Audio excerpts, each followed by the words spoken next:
কারণ যদি ফেব্রুয়ারিতে নির্বাচন হয়, আমার যে ভাইয়েরা শহীদ হয়েছিল, রক্ত দিয়েছিল সংস্কারের জন্য, একটি নতুন সংবিধানের জন্য, তাহলে কবরে গিয়ে তার লাশটা ফেরত দিতে হবে এই সরকারকে। আমার যে ভাইয়ের হাতটা চলে গিয়েছিল, যদি সংস্কার কাজ শেষ না করে নির্বাচন হয়, তাহলে এই সরকারকে আমার ভাইয়ের হাতটা ফিরিয়ে দিতে হবে।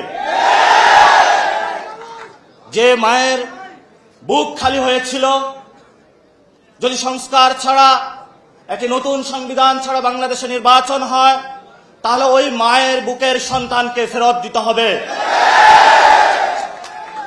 অনেক বাচ্চাকে দেখেছি এখনো বুকের দুধ পান করে, কিন্তু বাবা শহীদ হয়েছে। তাদের সাথে যখন কথা বলেছি, তাদের মুখের ভাষা পাইনি, শুধু চোখের ভাষা পেয়েছি। চোখের ভাষাটা ছিল অশ্রু। যে অশ্রুতে তারা বলেছিল,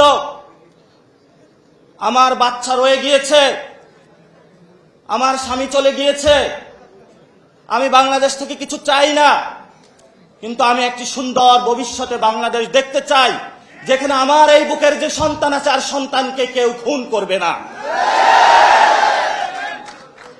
কিন্তু বাংলাদেশে আমরা দেখতে পাচ্ছি একই সংস্কৃতির ডামাডোলে, একই ফেসিবাদী সংবিধানে,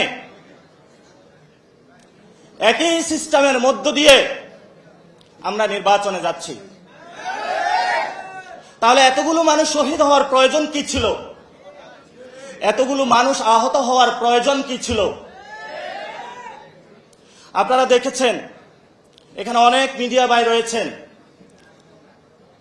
ভারতে হিন্দুত্ববাদী বিজেপি এক এক করে সকল মিডিয়া দখল করেছিল, কিন্তু কিছু তরুণ যুবা অল্টারনেটিভ মিডিয়া সৃষ্টি করে ভারতের বুকে গত ইলেকশনে বিজেপির যে জয়যাত্রা, তাদের যে হম্বিতম্বি, সেটা রুখে দিয়েছিল। আপনাদের কি স্মরণ আছে? আপনাদেরকে সেই ভূমিকায় নামতে হবে। বর্তমানে গণ অভ্যুত্থানে যারা নেতৃবৃন্দ রয়েছেন, 1 লাখ টাকা, 5 লাখ টাকা বিভিন্নভাবে এমনভাবে ক্যারেক্টারাইজেশন করা হচ্ছে, মনে হচ্ছে বাংলাদেশের সবচেয়ে বড় তারা ক্রিমিনাল। এসব ফাইজলামি বন্ধ করতে হবে। গণ অভ্যুত্থানের পরে সকল মিডিয়া সম্পাদকের সাথে বসেছিলাম, তাদেরকে একটা কথা বলেছিলাম, যা কাম করেছেন ঘরের ভিতর থাকেন, যদি লজ্জা থাকে ঘরের ভিতর থেকে বের হবেন না। কিন্তু যাদের লজ্জা নাই, তারা বারবার